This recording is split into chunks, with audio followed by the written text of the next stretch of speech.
మన పెళ్లి ఎప్పుడైతే అనేది ఇక్కడ తెలుస్తుంది. ఇక్కడ ఏది చిట్కన వేలు నుంచి హృదయ రేఖ మధ్యన ఈ బుధస్థానం అంటాము. బుధస్థానం మీద కొన్ని రేఖలు ఉంటాయి ఇలా. ఈ రేఖలను బట్టి మనము సంవత్సరాలు కూడా లెక్కేయచ్చు. ఇట్లా లెక్కేస్తే మీకు ఎప్పుడు పెళ్లి అవుతుంది, ఎన్ని పెళ్ళిళ్ళు అవుతాయి, లవర్స్ ఎంతమంది ఉన్నారు, మీరు ఎప్పుడు లవ్ చేసిరో కూడా ఈ రేఖలను చూసి చెప్పచ్చు. నేను ఇప్పుడు అతను చూసింది కూడా వీటిని చూసే చెప్పాను.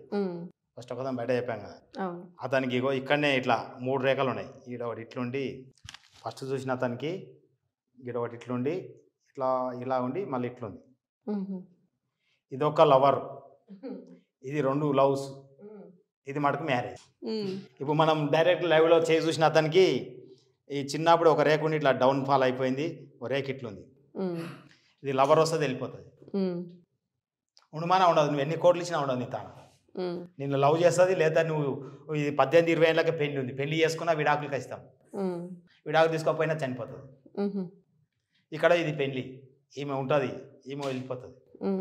అంటే ఇట్లా ఇక్కడ ఈ రేఖలను బట్టి కూడా వీళ్ళు ఎప్పుడు పెళ్లి చేసుకోవాలి ఏమనేది తెలుస్తుంది. దీన్ని బట్టి కూడా ఇక్కడ నుంచి ఇక్కడికి ఏజ్ లెక్కేయచ్చు మనము. ఈ దూరాన్ని బట్టి చెప్తాం అన్నట్టు ఎన్ని సంవత్సరాలకు పెళ్లి అవుతుంది, లేడీస్ కానీ జెంట్స్ కానీ. అది